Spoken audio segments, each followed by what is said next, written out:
Quand je suis rentrée chez moi, je me suis affaissée, et je me suis mise à genoux, et c'était la première fois que je priais Jésus-Christ de tout mon cœur. Je lui ai dit, « Écoute Jésus, je ne sais pas qui tu es vraiment. Mais tout ce que je sais est que, chaque fois que je fais appel à ton nom, tu m'aides. Et je veux juste te dire merci. S'il te plaît, aide-moi, enlève cette douleur loin de moi. » Puis cette nuit-là, j'ai fait un rêve. Je marchais dans l'obscurité. Je marchais, et courais dans une obscurité qui ne finissait pas. J'étais dans cet endroit, où il faisait complètement sombre, qui va sans fin. Complètement sombre. Et comme je courais, et que ça ne finissait pas, j'ai commencé à crier. J'ai crié Jésus. Jésus, et hurlais vraiment fort. Puis j'entendis une voix, juste à côté de moi. Quelqu'un qui se tenait juste à côté de moi, vint vers moi. Tu n'as pas besoin de crier, je peux t'entendre.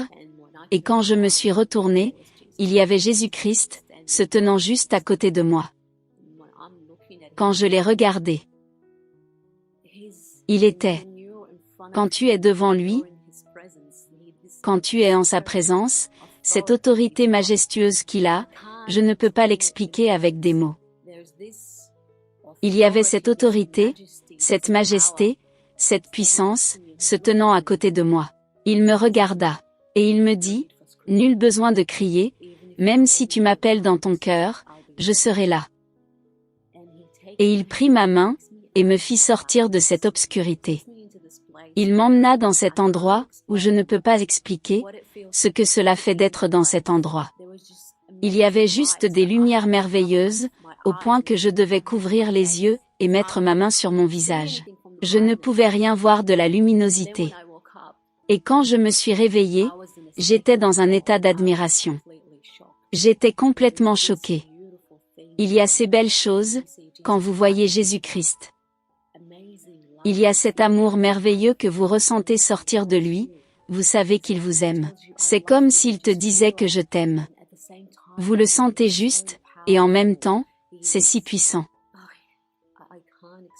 Je ne peux pas l'expliquer avec des mots. Et quand j'ai eu ce rêve, j'ai su dans mon cœur que Dieu prenait soin de moi. Mais je n'ai pas compris pourquoi j'ai vu Jésus. Ce n'est pas juste un prophète. Ce n'est pas juste un homme. Il ressemble à un homme, mais ce n'est pas un homme. Il est le Tout-Puissant. Je ne peux pas le mettre en mots. Et 2 jours après avoir eu cette vision de Jésus-Christ, mon père m'a appelé. Mon père était à l'étranger, en vacances. Il est revenu, et j'ai reçu un appel téléphonique de lui. Et papa me parlait au téléphone. Et à ce moment-là, je savais que je voulais appartenir à Jésus. Je voulais m'éloigner de tout. Il est mon Seigneur, et j'ai parlé à mon père au téléphone. J'avais vraiment très peur. Je ne savais pas comment le dire. Je ne savais pas comment lui dire, sans qu'il soit très fâché contre moi. Et donc, je ne savais même pas ce qu'il faisait à l'église. Je ne connaissais pas grand-chose du christianisme. Tout ce que j'ai dit à mon père, c'est « Papa, je suis allé à l'église, parce que c'était la Pâque, et parce que je voulais avoir du chocolat, parce que je supposais que les gens donneraient du chocolat, c'est la Pâque. » Et mon père est très très intelligent. Il m'a dit, « Écoute ma chérie, je sais que tu es devenue chrétienne. C'est ok, je t'aime, peu importe ce que tu feras. Tu es ma fille, et je t'aime de tout mon cœur, et je te supporterai dans ton cheminement. » Puis, il a sangloté, il a pleuré au téléphone. Puis, il m'a dit, « Je veux juste te voir, ma petite chérie. S'il te plaît, viens chez moi. Rencontrons-nous. Je veux te voir. Je veux te serrer dans mes bras. » Et mon cœur s'est brisé.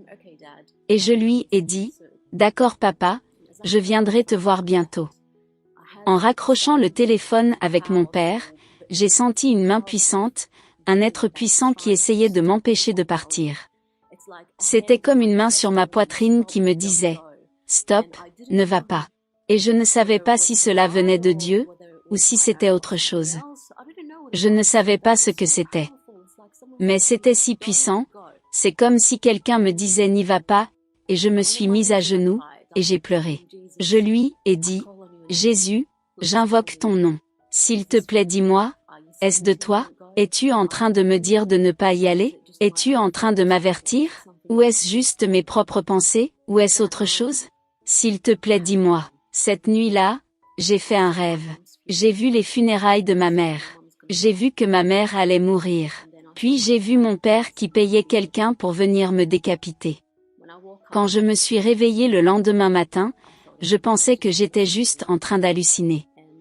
Et je me suis apprêtée pour aller au travail. Et juste avant d'arriver au bureau, j'ai reçu un SMS. Maman est décédée. Puis 2 jours plus tard, la police est venue chez moi.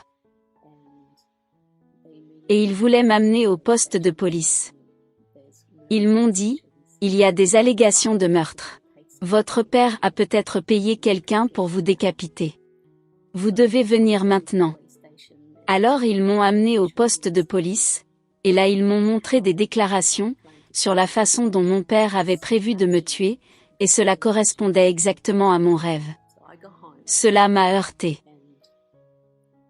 C'était si dur, c'était si déchirant de cœur, de savoir que ton propre père ferait quelque chose de pareil, et j'ai pleuré. Et j'ai dit Jésus, je veux juste te demander une faveur. Je m'en fiche s'ils vont me tuer, parce que je crois en toi, je m'en fiche. Je sais que tu es la bonne chose, et je sais combien tu m'aimes. Je veux juste te demander une faveur. Peux-tu, s'il te plaît, changer cela?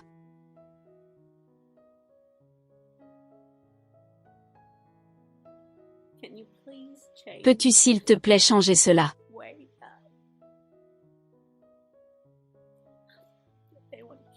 Quand il me tue, peux-tu me donner une mort paisible? Peux-tu? Peux-tu donner autre chose? Ça ne me dérange pas de mourir. Ça ne me dérange pas de mourir avec une balle dans la tête. Cela ne me dérange pas de me faire écraser par une voiture. Je m'en fiche si je meurs empoisonné, juste que je ne veux pas être décapité, s'il te plaît Seigneur. C'est tout ce que je te demande, et Jésus me répondit. Il dit, celui qui demeure sous l'abri du Très-Haut, repose à l'ombre du Tout-Puissant. Je dis à l'Éternel, mon refuge et ma forteresse, et il te délivrera. Et ce soir-là, je devais faire un choix. Soit m'asseoir là, et avoir vraiment peur et m'enfuir. Soit croire de tout mon cœur que Jésus-Christ est le Seigneur Tout-Puissant, et qu'il peut me sauver, et me protéger. Ma famille vivait à 20 minutes de moi, et je devais faire ce choix-là.